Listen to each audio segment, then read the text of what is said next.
حضرت بلال کی اذانوں کی نرالی شان، آپ کے اذان دینے کا انداز بھی بڑا نرالا تھا۔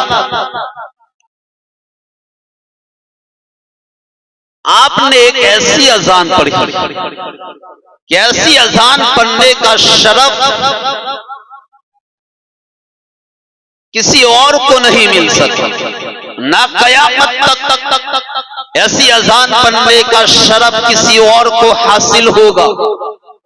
روایت میں ہے فتح مکہ کا موقع، مکہ فتح ہو چکا، وہ شہر جہاں سے پیارے مصطفیٰ ہجرت کر کے تشریف لے گئے، وہ گلیاں جہاں آپ کے جانثاروں پر، صحابہ کرام پر ظلم و ستم کے پہاڑ توڑے گئے، وہ گھر، وہ محلے جہاں مسلمانوں کا جینا دشوار ہو گیا۔ ہجرت کے 9 سال بعد پیارے آقا ان گلیوں میں، ان محلوں میں، اس شہر مکہ میں فاتح بن کر تشریف لائے۔ اس موقع پر مکہ کے بڑے بڑے سردار بھی موجود ہیں۔ یوں کہہ لیجئے کہ سارے مکے والوں کی نگاہیں پیارے آقا کی طرف لگی ہوئی ہے۔ اتنے میں ظہر کی نماز کا وقت ہو گیا۔ حضرات توجہ کے ساتھ، بڑی پیاری روایت، اذان بلال کی کیا شان ہے۔ بڑے بڑے سردار موجود ہیں، مکہ فتح ہو چکا، پیارے آقا فاتح کی شان سے تشریف لائے، ظہر کا وقت ہو چکا۔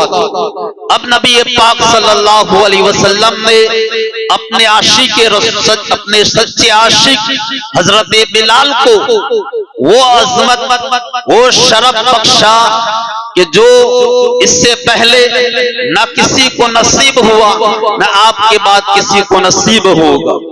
پیارے آقا نے فرمایا کہ اے بلال، آج کعبے کے سامنے کھڑے ہو کر نہیں بلکہ کعبے کی چھت پر کھڑے ہو کر اذان کرو۔ کیا شان کریمی ہے وہ حضرت بلال، جنہیں اسی شہر مکہ میں غلامی کی زنجیروں میں جکڑا گیا، جنہیں اسی شہر مکہ میں تپتی ہوئی ریت پر لٹایا گیا تھا، جنہیں اسی شہر مکہ میں پتھر برسائے گئے تھے، وہ حضرت بلال آج کعبے کی چھت پر چڑھ چکے ہیں۔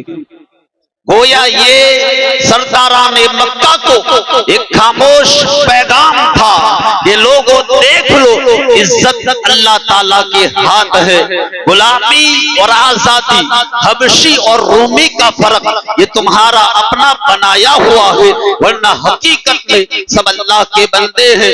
عزتوں کا معیار نسل و رنگ پر نہیں بلکہ اللہ کی بارگاہ میں مقبولیت ہے۔ جو اللہ کی بارگاہ میں مقبول ہو، جو دامن مصطفیٰ سے لپٹ جائے، چاہے نسلی اعتبار سے حبشی ہی کیوں نہ ہو، اللہ اور اس کا رسول اسے ایسی عزتوں سے نوازتے ہیں کہ بڑے بڑے سردار سر اٹھا اٹھا کر دیکھتے۔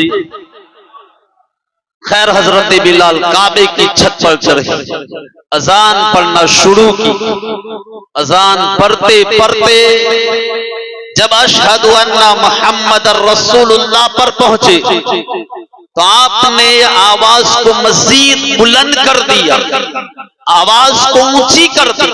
روایت کے الفاظ ہے رفع صوتہ کاشد ما یکون، یعنی حضرت بلال جتنا زور لگا سکتے تھے، جتنی اونچی آواز میں پڑھ سکتے تھے، اتنا زور لگا کر پڑھا اشہد ان محمد الرسول اللہ۔ ابو جہل کی بیٹی حضرت جویریہ جو بعد میں مسلمان ہو گئی تھی، انہوں نے جب پیارے مصطفیٰ کا نام کعبے کی چھت سے پورے مکہ میں گونجتا ہوا سنا تو بولی لعمری لَقَ ذِكْرُكَ رُفِعَتْ، یعنی میری جان کی قسم اے محمد صلی اللہ علیہ وسلم، آپ کا ذکر آپ کے لیے بلند کر دیا۔ محترم حضرات غور فرمائی، ذرا تصور کیجئے کیسا حسین خوبصورت نرالا منظر ہوگا۔ مکے کی وادی پیارے مصطفیٰ آن بان شان کے ساتھ کعبے کے روبرو موجود ہے. سرداران مکہ حاضر ہے. حضرت بلال کعبے کی چھت پر کھڑے ہوئے ہیں. جب مکے کے بڑے بڑے سرداروں نے یہ منظر دیکھا تو ان کے کلیجے پگھل گئے. زمانہ جاہلیت کا سارا غرور خاک میں مل گیا. وہ سوچ رہے تھے کہ کل کا غلام آج کعبے کی چھت پر اذان دے رہا ہے. یہ سعادت تو کسی بڑے رتبے والے کو ملنی چاہیے تھی. ابھی وہ یہ سوچ ہی رہے تھے کہ جبریل امین حاضر خدمت ہوتے ہیں تو قرآن کی آیت نازل ہوتی ہے. اللہ فرماتا ہے ان اکرمکم عند اللہ اتقاکم. بے شک اللہ کے نزدیک تم میں سب سے زیادہ عزت والا وہ ہے جو تم میں سب سے زیادہ تقوی اور پرہیزگار والا. تم میں سب سے زیادہ متقی اور پرہیزگار ہے. یعنی اے سرداران مکہ عزت مال و دولت سے نہیں ملتی, عزت نسلی قبائل سے نہیں ملتی, بلکہ عزت اللہ کے فضل سے ملتی ہے. اور چونکہ بلال تم سے زیادہ فضیلت والے ہیں, تم سے زیادہ تقوی والے ہیں اور سابق الاسلام ہے, لہذا کعبے کی چھت پر چڑھ کے اذان دینا یہ انہی کو زیب دیتا.